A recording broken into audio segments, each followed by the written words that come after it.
For the longest time, I don't like writing business plans. Here's why. Because every time it came time to write a business plan, it was almost as if my school teacher from junior high school would say, Patrick, go do your homework, write up a business plan. And I'm sitting here saying, wait a minute. First of all, I don't know how to write a business plan. Secondly, I don't think it works. I don't think it's effective. I don't think this thing's going to work. Until I realized how to write up a business plan that worked for me.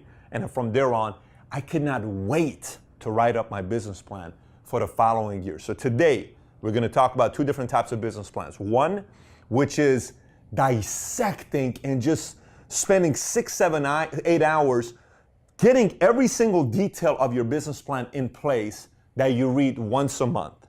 Then from there, gathering all the information and taking all the simple things, the clear things that you need, and creating a one-page business plan.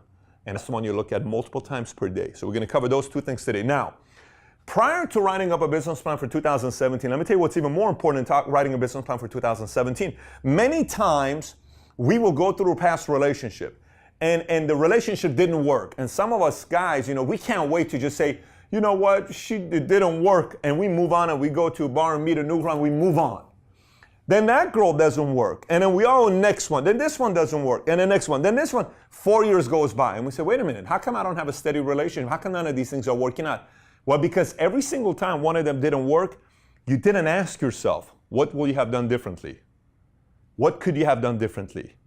What can you change about the next one? Is there a trend that you keep picking up on that you know it's not effective and it's not working for you?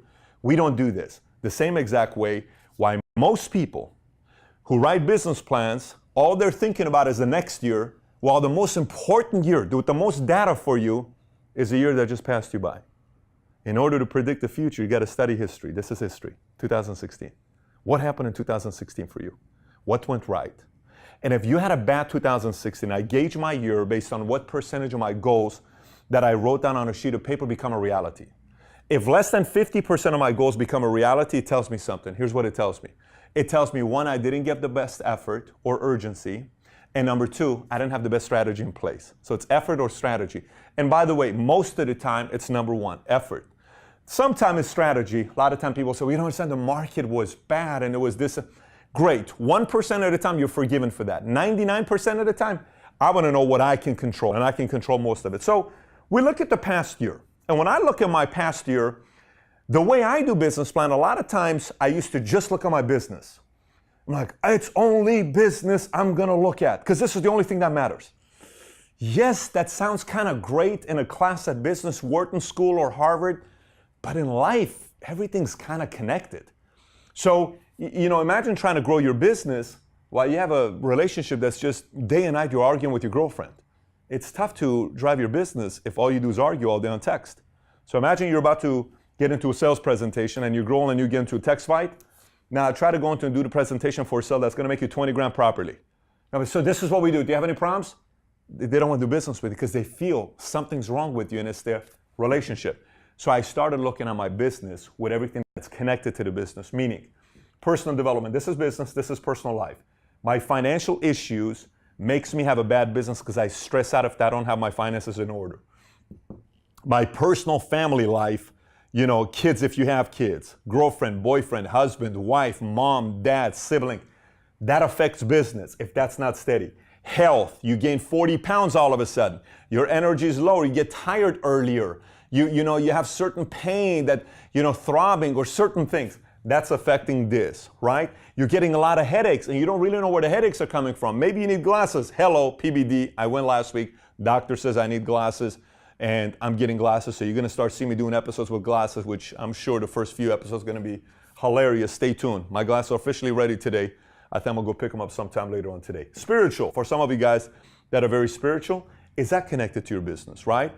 So 2016, gauge every one of them. How'd you do in every one of them? And this is how you do it. Good, bad, ugly. What was good about your financial 2016? What was good about it? What was bad about it? What was ugly about it? What would you have done differently? Did you work hard in 2016? What are some details you can gather about every one of these things? A relationship didn't work. Why not? What was good about it? What didn't work? What part of it was on you that you could control and change? Now, I'm not talking about getting emotional and putting, I want to know what love is, or H-Town, knocking, and then texting her back and saying, babe, I miss you so much. I'm not talking about you reminiscing, going back to that. I'm just saying, What was different about it? What can we do different with health? Good, bad, ugly. I ate too much, man. I just started eating so much bread. I eat so much sweets. I became lethargic. I only worked out 2 times a week at best. I don't even walk anymore. I used to walk. I'm not doing it anymore. Why not, right? Spiritual, business, personal development.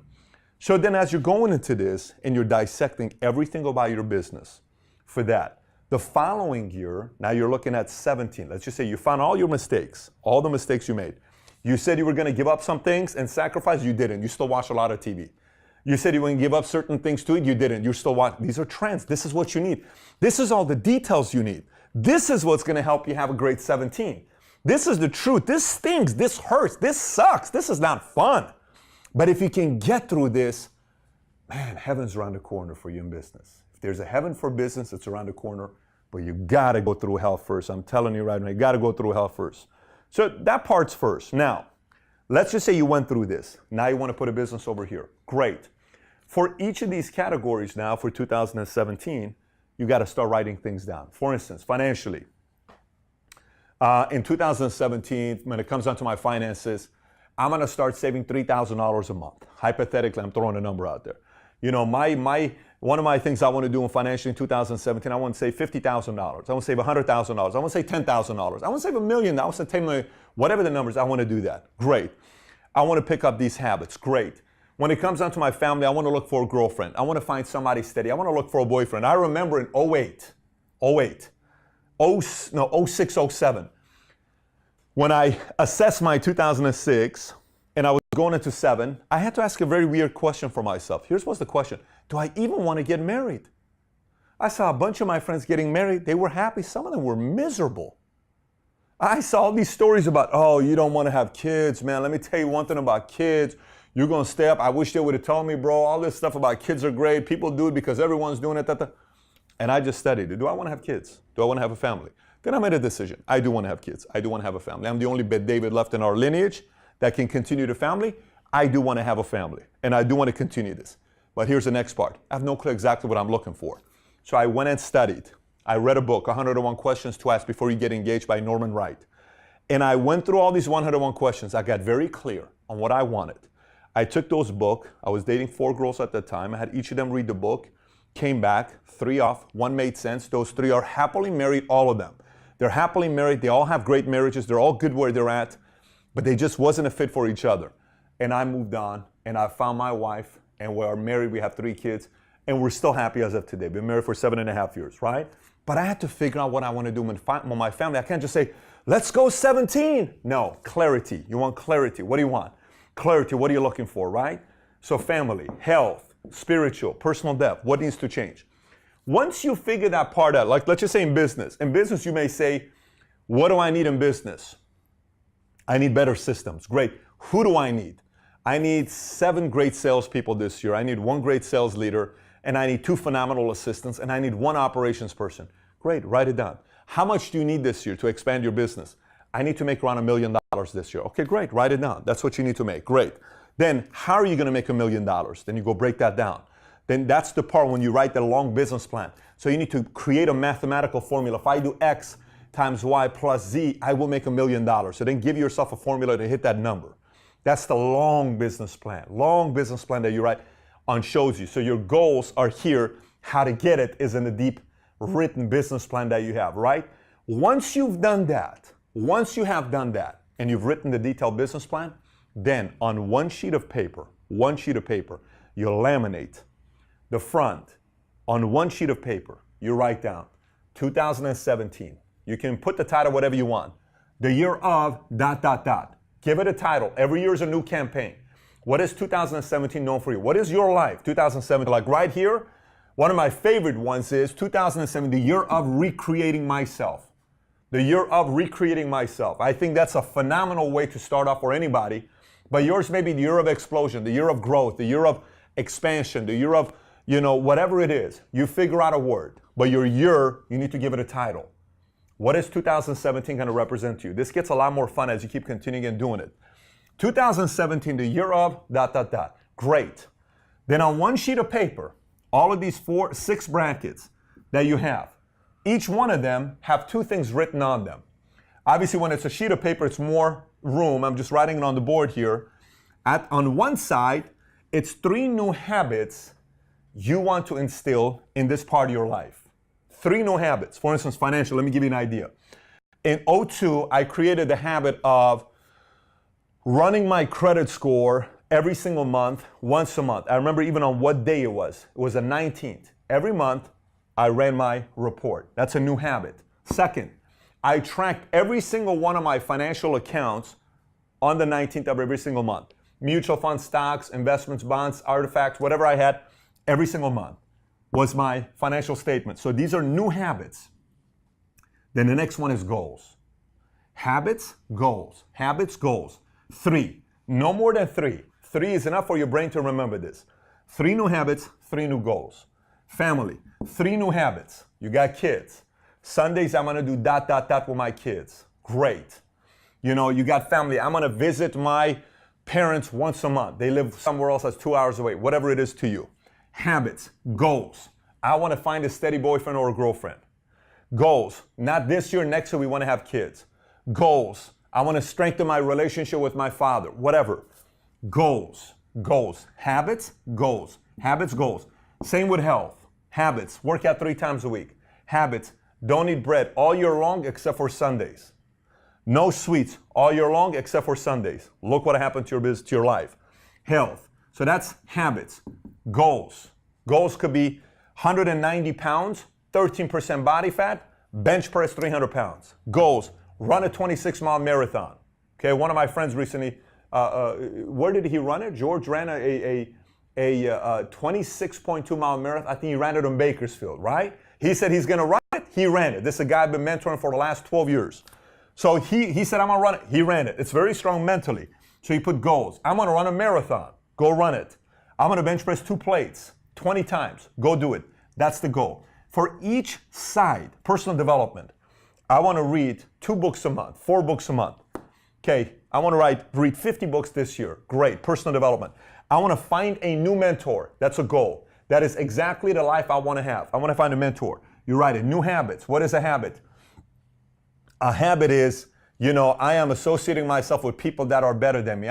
You can figure out the new habits that you can put in. I'm going to read 30 minutes a day. New habit. I'm going to have meditation, spiritual time, 30 minutes every morning, whatever it is for you. Then business, same thing. 3-3. So habits, goals, habits, goals, habits, goals, habits, goals. Now watch what happens when it's 3 habits, 3 goals. You have your detailed business plan you revisit once a month because the detailed business plan is going to show you how to get to 190 pounds, how to get to 12% body fat, how to do, you know, XYZ amount of revenue this year, how to have $100,000 in savings. That's the how-to. This is the goal. But your brain needs to see the numbers, and then you can validate it with the formula that you've written on a sheet of paper that could be 10 pages, 7 pages, but it needs to be in front of your face. So what this one-sheeter does for you, you're allowed to review it daily. You're able to drive your initiatives, and you re-review. Review, boom. Review, boom. Re-remind, re-remind, re-remind, re-remind, re-remind. And it's in your face, in your face, in your face, in your face, in your face. How do you and I learn the same lyrics to a song? Re-remind, re-remind, re-remind, re-remind. How do you and I know the words to a commercial? You know the Dos Equis commercial? You know, he saw this, that even his enemies put him down as his emergency phone number, whatever. Re-remind, re-remind. They put it in our face so many times. Re-remind, and they drove the initiative. Then they reviewed. Let's adjust. Let's drive the next initiative. Re-remind. Word of great. Dos Equis. Review. Same thing you got to do to your brain and your heart. Same thing you got to do. Okay? So once you do this, 1-pager, then you got to make some sacrifices. So what are your sacrifices? What are you going to give up this year? What are you going to give up in 2017? What are you willing to give up? Show, TV, bar, beer, drinking, alcohol, smoking? What are you going to give up? What are you going to give up in 2017? Because you know what you need to give up. Everyone's got a vice. What are you going to give up in 2017? Sleeping in? Because that's the effort and the strategy. And the more time you spend on the strategy, the details, the better of a 1-page you can write. The better of a 1-page you can write, and you remind yourself, the rest is history. So you may be asking, man, I wish I had this format. I got it for you. I got it for you.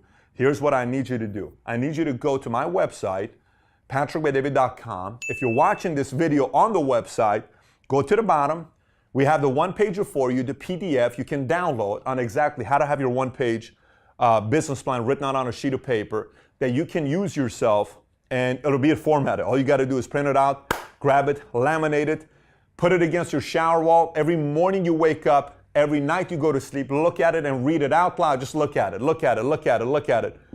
Review, drive, remind. Every day, every day, every day.